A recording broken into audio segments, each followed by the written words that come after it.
చూసారా,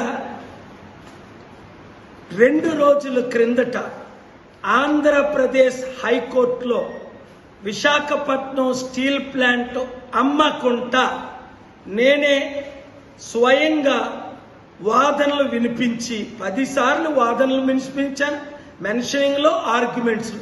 చివరికి ఏప్రిల్ 25 మొన్న అమ్మకుంట ఆర్డర్ తీసుకొచ్చానంటే కొంతమందికి ఇంకా అనుమానం ఉంది. ఇప్పుడు కోర్టు ఆర్డర్ అప్లోడ్ చేసింది చూపిస్తున్నాను, చూడండి.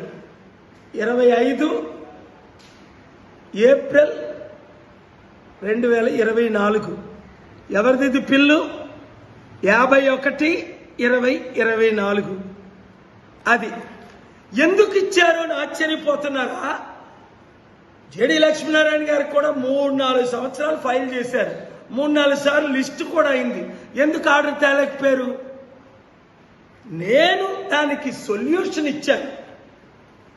FCRAకి మార్చి 14ని రాయమంటే మార్చి 18ని రాసి కిందనేమన్నాను, అది 8,000 కోట్ల లేదా 42,000 కోట్ల ఫ్రీగా డబ్బులు ఇస్తాను.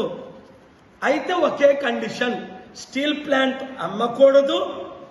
ఎందుకంటే 33,000 ఎకరాల్లో 15,000 ఎకరాలు మొదట కాంగ్రెస్ పార్టీ అమ్మింది, రాజశేఖర రెడ్డి గారి టైంలో కంటే ముందు. తర్వాత తెలుగుదేశం పార్టీ.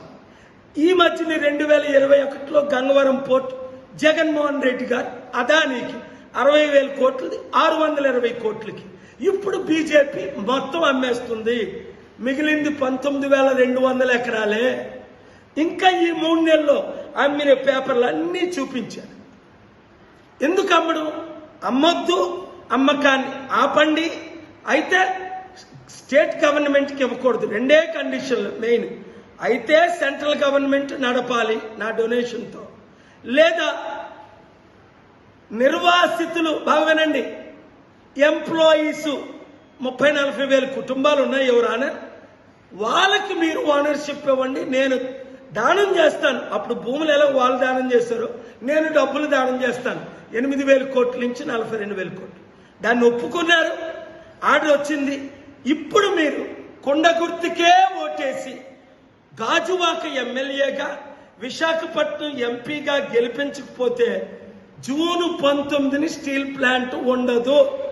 వచ్చే డేట్ మే 13ని ఒక్కొక్కరు 10 మంది 100 మందికి చెప్పి ఈ రుజువులు తీసుకొని వెళ్ళి రాత్రి పగలు ఈ 14 రోజులు కష్టపడి విశాఖపట్నం ఎంపీగా గాజువాక ఎమ్మెల్యేగా నన్ను గెలిపించుకోండి, లేదా మీ బ్రతుకులు రోడ్డు పాలైపోతాయి, భూములన్నీ అమ్మేస్తారు, సర్వనాశనం అయిపోద్ది విశాఖపట్నం.